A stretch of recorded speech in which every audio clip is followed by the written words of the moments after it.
Back to Getting a Grip on the Michigan Business Network. I'm Mike Maddox. We talk about EOS on this program and what it means for businesses and how it can create health, it can create traction, it can get everyone aligned on the same vision. And Ames in Michigan, a Michigan-based company, is a great example of where EOS has done just that. And Aaron, you have shared so much on this podcast about how it's worked in your company and in the difference it's made. I want to ask you a little bit about the implementation of it, because implementation of EOS, if you're new to EOS, is not immediate. It takes time. It typically takes, on average, somewhere around 2 years to graduate.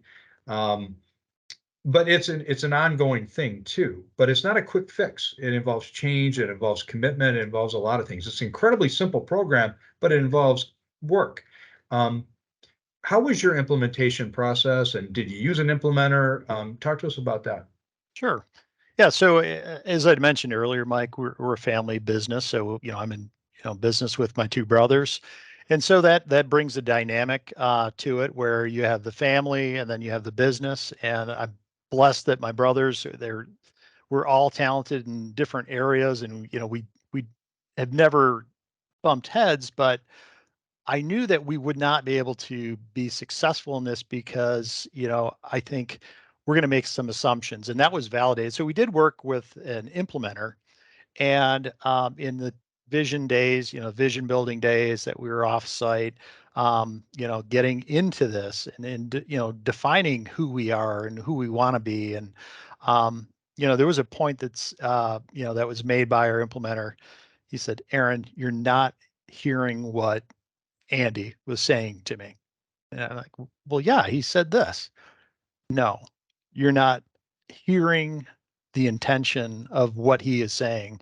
And so that's where it hit me. Like, we would have never gotten to me actually hearing what he was saying. I made assumptions just because, we grew up together, right? So, Yeah. I know what he's saying, but it wasn't.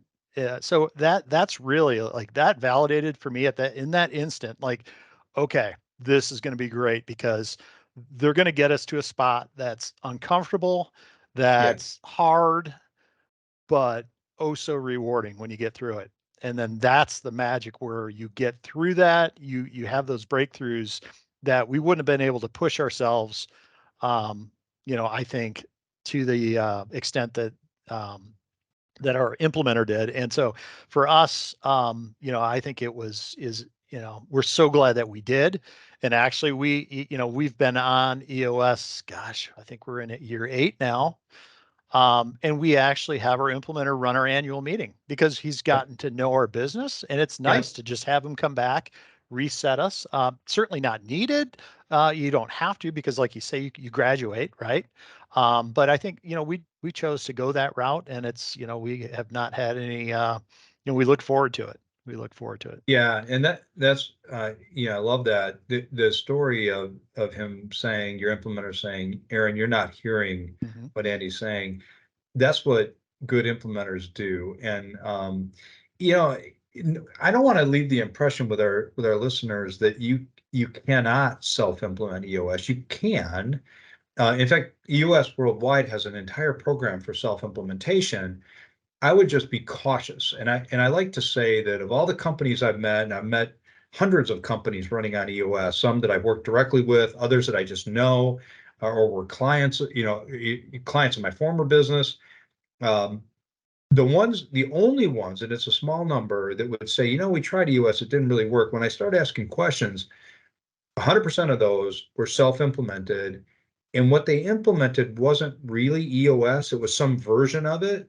Um, but I have met many that self-implemented, and it was very successful and it worked. But I think your example is perfect, Aaron, because those moments of high tension, high friction, the hard thing has to be said. The real stuff has to be put on the table, and there's emotion attached, and sometimes anger. And as an implementer now myself, I love those moments because that's when we're getting to the real heart and the root of the issue, right? And you work through it and you come out stronger. That's where the work is done. And I don't know, how you do that on your own. Sometimes that's harder to do. Some companies can, but I couldn't have Yeah. done it with businesses I've owned.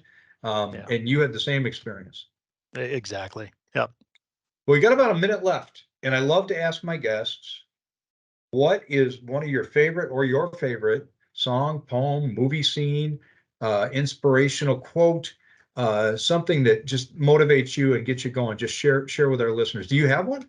I have a quote, so I won't even try to sing for you or anyone anyone Thank you. I wasn't going to ask you watching. to. But there's no limit to the amount of good you can do if you don't care who gets the credit, and Oh that's man, I by love President that. Ronald Reagan. Love that. I've heard the quote. I never knew it was by President Reagan, Mhm. but absolutely love that quote. And I can tell you I tell our listeners we're out of time, but I'll tell you from personal experience, Aaron is a guy who lives that quote, and Ames is a company that believes in that and can serve you well. If folks listening would like to get a hold of you at Ames, what's the website? So it's amescallcenter.com, and Ames is spelled AMB as in boy, S. So ambscallcenter.com. Thanks, Aaron, for being on the program and sharing all of your insight with us. And thank you all for listening. You've been listening to Getting a Grip on the Michigan Business Network. We will catch you on the flip side.